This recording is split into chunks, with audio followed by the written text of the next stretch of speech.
we were looking for any wreckage, any signs of life, anything that we could recognize and help out.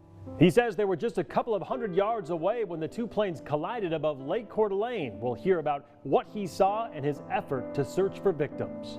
Did they get size of the aircraft or number of souls on board? That's negative. Just be advised, they're pulling bodies and they're getting them out of the water.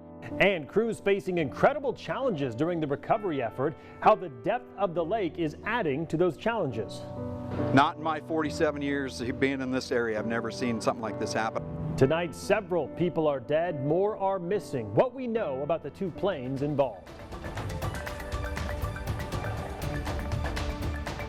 Also, we're getting reports unknown if it's one aircraft or two aircraft that crashed into each other. Station 1 asking for additional resources. What do you guys need? Can you clear the scene so the boathouse can head down to this Rockford Bay call? Engine 2 copies, headed to the boat. Two airplane collisions. Sounds like somewhere in the vicinity of Summit Bay. They've got Coast Guard and dive teams en route. It occurred in the middle of the lake. At the time, rescuers didn't know yet what they would find when those first calls came in yesterday. We now know at least 4 people are dead. 4 more are still missing after those two planes collided and then crashed into Lake Coeur d'Alene. Recovery efforts now still well underway, more than 24 hours after that collision. Good evening, everyone. Thank you for joining us tonight. I'm Whitney Ward. Welcome, everyone. I'm Mark Hanrahan. Let's get right to it. We are learning more about the people who are on those planes and their family. The Kootenai County Sheriff's Office confirms a father and his 3 children were passengers on the Brooks seaplane. Their father confirmed their identity with our Amanda Rowley. The Fredrickson family visited Lake Coeur d'Alene last weekend from their home in Oregon. This photo of Father Sean Fredrickson with his son and 2 stepchildren was taken just before they flew over the lake with Brooks Seaplane, a company stationed at the Independence Point dock. His wife April told me that while her family was taken too soon in an unimaginable way, she takes solace in the fact that they were doing what they love on an adventure. She asks people to keep her family in their prayers and do not waste a single minute with your loved ones. Today, the general manager of a country club in Lake Oswego, Oregon, said the loss of Fredrickson is devastating. According to Brian Fisher, Sean was an exceptional golf professional who is recognized for many of his major achievements in the sport. Here is a tribute set up for him at the country club. He says, but more importantly, Sean was a tremendous husband, father, and friend. Our love and heartfelt sympathy goes to his wife, April, his family, and friends during this time of loss. April posted on Facebook saying she is reeling from the loss, but adds her family had a wonderful weekend and opportunity to spend time together. A memorial is also in place at the float plane's stall with flowers left for the victims, along with a book for people to share their favorite memories of Brooks Seaplane or those who lost their lives. Amanda Rowley, KREM 2 News. Meantime, search and rescue crews have been working nonstop as they try to recover passengers from the plane crash. KREM 2's Brandon Jones spoke with deputies today about how they'll continue to approach this situation over the next few days. In an update from sheriffs, they told us they know the exact location of 2 more victims from that tragic plane accident. They've had boats out on the water all day long, but the challenge that comes with that job is how big Lake Coeur d'Alene is. So far, we know 3 people have been pulled from the water. Others are still missing. Ideal conditions today, we got a little bit more wind, there's a little bit more boat traffic, but we're hoping that people will avoid that area to allow the searchers to work and do their job. One of the resources that sheriffs have used in their search is a remote operated vehicle that goes underneath the water. It's not very large, but it can take videos and has the ability to grab objects. That was deployed throughout the evening last night, and that's how they were able to recover the 3rd victim. The next step will be finding the location of the remaining victims. Sonar boats that map out the bottom of the water can scan up to 1,000 feet, and that's another tool they've been utilizing. Lieutenant Ryan Higgins with the Kootenai County Sheriffs told me the sonar boats have been absolutely vital in this search and recovery effort. We're going to take our time. We're going to try to bring closure to the families as quickly as possible, but we also want to ensure the safety of our personnel and the divers on scene, so we're not going to rush anything. Diving at that depth multiple dives is very dangerous, and we're wanting to really focus on the health of the divers because we don't want to have any other tragedies that happen at this. The National Transportation and Safety Board will be investigating how the plane crash happened. The top priority is the victims of this crash, so it will take some time to recover the planes and leftover debris from the water. NTSB investigators are still waiting on permission to come to North Idaho from Seattle. There's been a delay in travel approval because of the coronavirus. There really wasn't anything out of the normal for air traffic this weekend, but sheriffs say they suspect the two planes just didn't see each other coming and collided midair. From Coeur d'Alene, Brandon Jones, KREM 2 News. And tonight we are also learning the identity of the pilot flying the seaplane. The Kootenai County Sheriff's Office identified him as 58-year-old Neil Lunt from Liberty Lake. The Sheriff's Office says 5 of the 6 passengers on board have been identified. There was another male on the plane, but he has yet to be identified. All right, Whitney, there are incredible challenges that come with this kind of recovery effort underway. That's absolutely right. The depth of the water in Lake Coeur d'Alene can vary greatly. In some places, it's up to 200 feet deep. Now, we know that this crash happened in the southern half of the lake, which is where the water typically out there in the middle is between 100 and maybe 140 feet deep. Now, the planes collided, then crashed into the water near Powderhorn Bay. Not the deepest water in the entire lake, but certainly some of the deeper water. The problem is the Kootenai County dive team is limited in how far its divers can go. That maximum for them is about 100 feet, which means the county now has to bring in a commercial dive team to assist in the recovery. And they are likely going to be out there every day this week, if not longer, because the divers are not only limited to how long they dive down that far, but also they're limited on how many dives they can do in a 24-hour period. And remember, it is extremely cold at that depth, and it is very, very dark. So while they know where the wreckage is, it's not an easy task to go down and try to find victims. And at this point, it's very important to remember they are not bringing up any of the plane wreckage right now. It is simply a search and recovery effort for human victims. Now, the Sheriff's Office told me this is basically being treated like a crime scene underwater, which means that when that commercial dive team does go in, they have to preserve the wreckage and any forensic evidence that exists so that investigators can figure out exactly what happened. And that, we know, is an effort that will likely take months. In the meantime, one of the planes involved is certainly part of one of the busiest and most popular sightseeing attractions there in Lake Coeur d'Alene. We're talking about the Brooks Seaplane, which operates out of the Independence Point area off the dock. It's a company that we have covered actually several times before, Mark. Yeah, it's exactly right, Whitney. KREM 2's Taylor Vida was also live tonight covering that aspect of the story. And Taylor, you were actually able to get out on the water today and get a look at the crash site. Yeah, Mark, that's right. We were able to take a boat out on Lake Coeur d'Alene and go to that part of the lake just to the east of Black Rock Bay to take a closer look ourselves. And we do have some images to show you from earlier this afternoon. It was around 2 p.m. when we were out on the water, and at that point, authorities weren't at the crash site just yet. Some buoys were marking the area where it appears the planes went into the lake. From up close, we didn't see any debris or wreckage. The buoys, though, appeared to be in the middle of the lake, or at least relatively speaking, the middle of the lake for that part of Lake Coeur d'Alene. We then went to Sunup Bay, where we saw Kootenai County Sheriff's Office boats meeting. It also appeared that some divers were preparing to head out as well. We did not see any barges or cranes in the area either. And as we've been mentioning tonight, one of those planes belonged to a popular and well-known seaplane company here in Lake Coeur d'Alene. Their dock that they use is actually behind me. I'm going to step to the side of the camera here while my photographer Dave zooms in. It's a dock that so many people see. Seaplanes that many people have seen before. I myself have seen them taking off over the years as well. It's no doubt a tragedy for many in Coeur d'Alene's tourism and hospitality business, and it's no doubt a staple in the downtown Coeur d'Alene scene as well.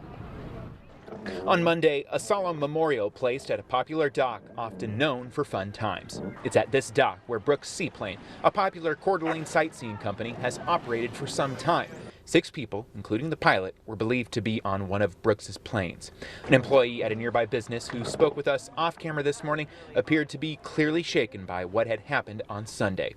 Online, the Brooks Seaplane website shows that the company operates 2 float planes and 1 helicopter. One of those planes is now tragically at the bottom of Lake Coeur d'Alene. Brooks Seaplane was a company we here at KREM had covered before. They had told us about how wildfire smoke had impacted their business, and just 1 year ago, the company was stressing how important it is for boaters and others to stay out of their way when they're taking off on the lake. So it's really close. So I would say if you see us going, don't try to race us. Don't try to cut in front of us, because we have to make a split decision. If we don't make that, something could happen. On Brooks's website, the company offers a handful of different flight options for Lake Coeur d'Alene, Harrison, and the Chain Links. And the company said their helicopter tours were new this year. And we did reach out to Brooks for comment regarding this tragic story. At this point, though, we are waiting to hear back. Live alongside Lake Coeur d'Alene, Taylor Vito, KREM 2 News. Taylor, thank you very much. And tonight we are hearing from a witness who was on the water when he heard the collision and saw wreckage falling from the sky. Grant Merchant says he was actually wake surfing at the time. He says there were about 10 family and friends on that boat when that mid-air collision happened, just a couple of 100 yards for them. Here's how he describes what happened. One of the girls in the boat actually screamed pretty loudly, which caught some of us off guard. As I was surfing, and shortly after she screamed, I heard a loud cracking explosion behind me, and I turned back, and that's when I noticed a plane falling, from the sky. I noticed a wing detached from the plane. From what I could make out was a fuselage on fire. It's definitely in flames as it was plummeting to the lake surface. He says they quickly raced to the scene where another boater had located 2 bodies. Grant says he jumped in and worked to secure those bodies, actually placed life jackets around them in an effort to secure them while they waited for authorities. We'll hear more from him coming up on KREM 2 News at 10 and 11 o'clock tonight. Meantime, for more information on yesterday's crash and hearing from eyewitnesses, you can just text the word crash to 509-448-2000 and we'll send that information directly to your phone. All right, switching gears now. We have been enjoying lots of sunshine over the past several days, while typically hot temperatures of July have been kept at bay a bit. Let's get straight to meteorologist Michelle Boss for more on this week's forecast. Michelle? Yeah, let's talk about the 90s, not the decade, not the Backstreet Boys, but the 90s as far as temperatures are concerned, because we haven't hit 90 degrees yet at the Spokane airport, even though they've likely been that warm in downtown or Spokane Valley. But typically we see our first 90-degree temperatures by middle to late June. Of course, that didn't happen. We averaged 19 90-degree days or warmer per year. Last year was a little bit cooler. We didn't hit triple digits all last year. But those first 90-degree temperatures can occur as early as May and sometimes as late as mid-July. And of course, back in 2018, we didn't see our first 90-degree day until July 9th. And I think we're going to have to wait a little bit longer this year. The forecast is looking a little bit on the cool side. Currently very nice outside, though, with lots of sunshine. We're in the lower 80s in the Spokane, Deer Park, and Coeur d'Alene area. A little bit warmer across central Washington with middle and upper 80s from Moses Lake up into Omak, and 85 degrees right now in Lewiston. But plenty of sunshine all across the inland northwest. Starting to see a little bit of thunderstorm activity develop just to the west of Omak across the northern Cascades. And we're going to see the chance for some thunderstorm activity tonight and tomorrow, though locally chances in Spokane are less than 20%. So this evening is looking great with mostly sunny skies, increasing clouds overnight with a slight chance of showers, temperatures dropping down into the 50s. And we're looking at a slight chance of showers here locally tomorrow with a high of 75. Cool but sunny on Wednesday, the high 75, and a nice sunny day on Thursday with the high of 80.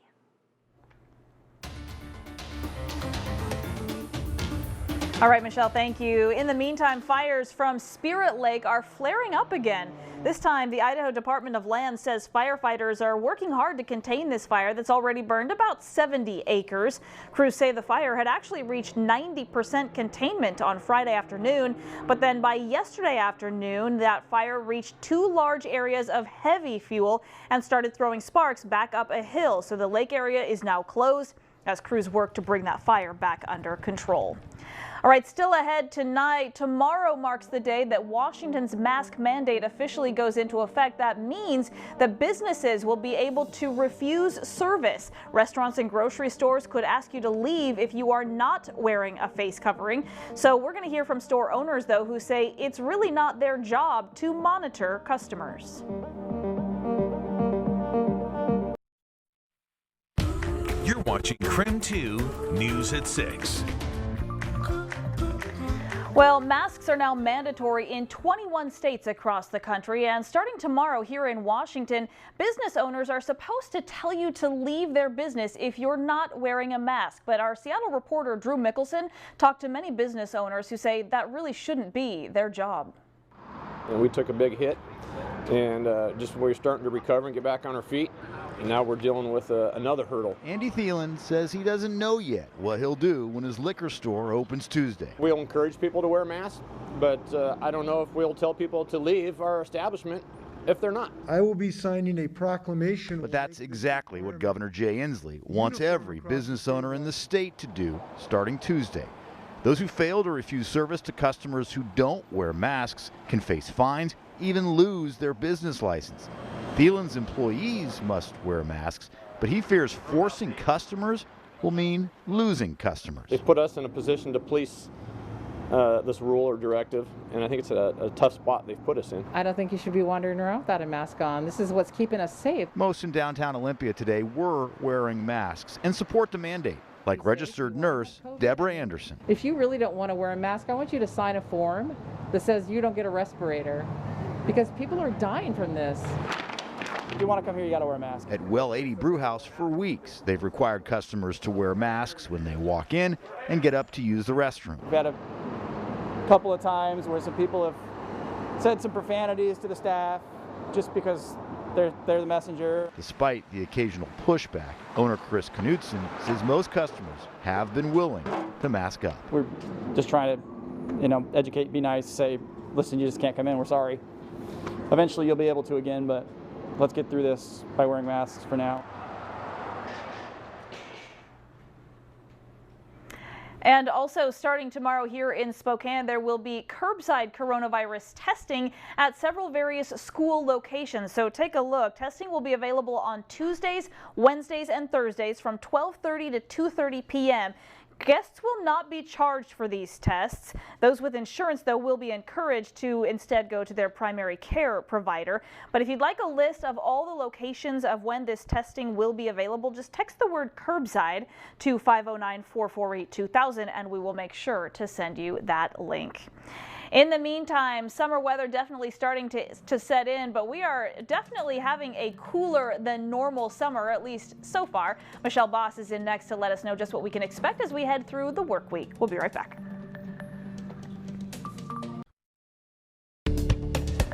Welcome back. Time now to talk about the weather. Meteorologist Michelle Boss joining us today. Michelle, it's been a great few days of the warm weather. Are there any surprises in store for the week?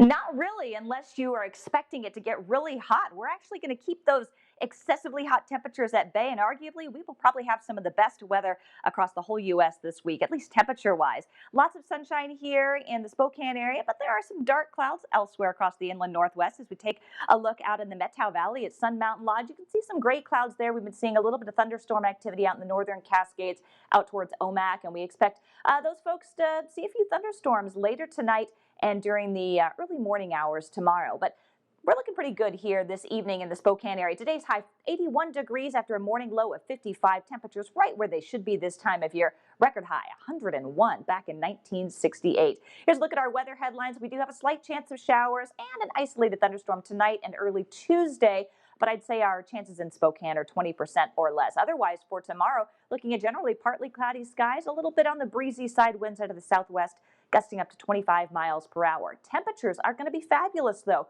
This entire week, we're looking at highs from the mid-70s into the lower 80s. So actually coming in, averaging out just a little bit cooler than average. Our average high is around 81 degrees right now. Upper level low pressure, trough of low pressure is going to be moving into the area. That's going to first give us a shot of showers across far southeastern Washington, the central panhandle tonight and tomorrow morning, and then another shot of some thunderstorm activity mainly across far northeastern Washington and northern Idaho. Either way, Spokane could get clipped by one of those and see a few showers. But Future Tracker keeping the skies clear this evening. Going to see a few clouds develop later in the evening, especially across the Palouse down into Lewiston. That's where those showers are going to develop and push towards the northeast. Again, skirting the Spokane area, better chance for seeing showers in Coeur d'Alene. Then for tomorrow afternoon, showers developing across the mountains to the north.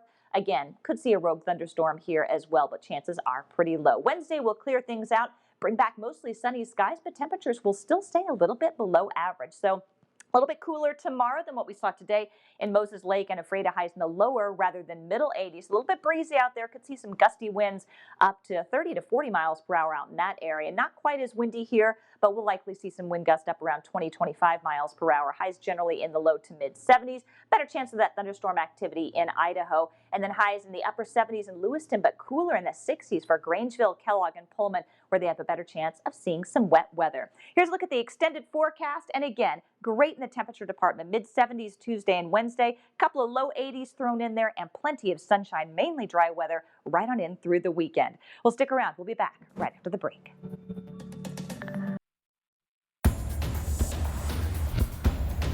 Welcome back. The Inland Northwest is fairly unique when it comes to college athletics. We have 4 Division I schools, which is pretty uncommon for an area with our population size. Each one of these schools has their own distinct history and, as we'll delve into the next few weeks, their own distinct mascot. How did these colleges get their mascots and how have they evolved over time? We're going to start down in Moscow to find out how the Vandals became the Vandals. Idaho was founded in 1889, but the Vandals name did not pop up until 1918 when Argonaut student sports writer Harry Lloyd McCarty referred to the Idaho basketball team as a gang of vandals due to the talent on the squad. The legend is that he said they vandalized their opponent, but that's not exactly correct. When he wrote the first article when he called the team the Vandals, they hadn't played a game yet. The nickname stuck for the basketball team though, and in 1919 the yearbook called them the Vandals as well. By 1921 there was a lot of talk around campus that the school needed an official mascot. However, not too many people were in support of the Vandals, including the football team, who really didn't like the name. By February of 1922, people were getting impatient. Most people didn't like the name Vandals, but apparently they just decided to go with it because after the basketball season, all teams started getting called the Vandals by the school newspaper. Are you tired of looking at newspaper clippings? So am I. Let's get to some pictures. In 1923, the school officially started calling all teams the Vandals, and Empire the dog was introduced as the mascot, wearing a Vandals cape. However, Empire didn't last long as the Great Dane was stolen before the start of the 1924 school year. In 1924, the first illustration of a Vandal appeared, dubbed Baby Joe many years later. He was eventually turned into a statue that the school still has. In the 1930s and 40s, the Vandal was depicted kind of like a Greek god. There are a ton of illustrations of the Vandal that look, well, very un-Vandal-like. The 1950s was when the Vandals mascot got a human name. A cartoon Vandal like this one was displayed on the side of the student union. People named him Joe, and it's stuck to this day. But don't think there weren't other iterations. We're going to get around to that in a second. The first time we saw something that resembled the mascot we see on Idaho sidelines today was in 1956, when student Bill Curry and his mom created a Vandal paper mache head. In October of 1982, Bob Vandal, a more portly fellow, was born. Not a great picture, but you get the picture. However, Bob didn't last long because in 1985, Joe Vandal was back, much to the disdain of this cheerleader. They decided that year to also have a female Joe Vandal, aka Josie Vandal. She didn't seem to stick around long either, though. In the 1990s, Joe became what we know today, although there was a brief blunder, some may call it. In 2001, the school introduced a second mascot, Inflatable Joe. He was 9 feet tall and so reviled that this blurry photo is one of the only pictures Idaho has of him. In September of that year, the Argonaut ran an opinion piece aptly titled, "Joe, You Blow." Unsurprisingly, he didn't come back for 2002. The school has kept the singular Joe Vandal since, and there you have it, the history of the Vandal and how he became known as Joe. As I said earlier, we're going to do this with all of our Division I schools in the Inland Northwest. Mascots are interesting because they provide us a look back in time. Sometimes bad decisions were made, sometimes good decisions were made, and sometimes absolutely hilarious decisions were made. I can't wait to show you this series over the next few weeks. That's it for sports. Welcome back. We want to get a recap of what we know from yesterday's plane crash at Lake Coeur d'Alene. So We know right now the name of the victim flying the seaplane was 58-year-old Neil Lunt. The Kootenai County Sheriff's Office says 4 people are dead, at least 4 others are still missing. The crash happened after 2 planes collided into each other and then fell into the water between Powderhorn and Black Rock Bay. This happened at around 2:30 yesterday afternoon. The Kootenai County Sheriff's Office says they recovered 2 victims from the lake on Sunday and later found a 3rd victim in 127 feet of water. Randy, my friend sitting next to me, said you were waving your hand because I couldn't get a word out. I couldn't explain what I was seeing. And then I finally yelled out, "Look, look," and just a huge ball of flame.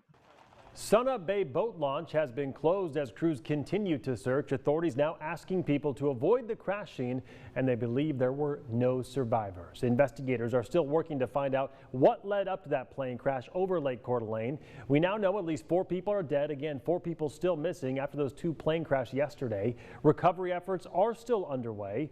Meantime, a local pilot shared with our Amanda Rowley some perspective on how this may have happened. Many questions still surround the fatal plane crash on Lake Coeur d'Alene. Meantime, families mourn the all too soon and unexpected loss of their loved ones. Based on witness accounts, the Kootenai County Sheriff's Office believes the 2 planes collided in the air, then crashed into the lake. You tend to see more planes in the summertime when it's nice. Scott Stone lives in Spokane and is going on 6 years with a private pilot's license. I asked him what visual challenges a pilot might face while flying over Lake Coeur d'Alene. Personally, I've flown over Lake Coeur d'Alene, and there's times where I have started to lose contact with air traffic control, and at that point, you don't have to stay in contact with air traffic control if you don't want to, or the best thing really would be to just get up higher in the air. Can you kind of explain what those rules are? So in our region, there's controlled airspace around Spokane International Airport, as well as Feltzfield Airport. But once you get out of those airspaces, you don't have to stay in contact with air traffic control if you're flying under what's called visual flight rules. And in all cases, in the visual flight rules, it is your job as pilot in command to maintain separation with other aircraft in the region. What are you doing when you're following visual flight rules? With visual flight rules, I mean, it has the name because it's literally like visual, looking out the window. There are rules in place to maintain separation from other aircraft, but there are also processes that we follow as pilots to kind of scan the airspace, looking for potential traffic. You mentioned it may be harder than you think it is to kind of keep your head on a swivel there. Why is that? Planes are moving. They're moving really fast, and so and also if you think of the profile of an airplane, I mean, if you're looking straight onto an airplane and the wing is flat, it's much harder to see.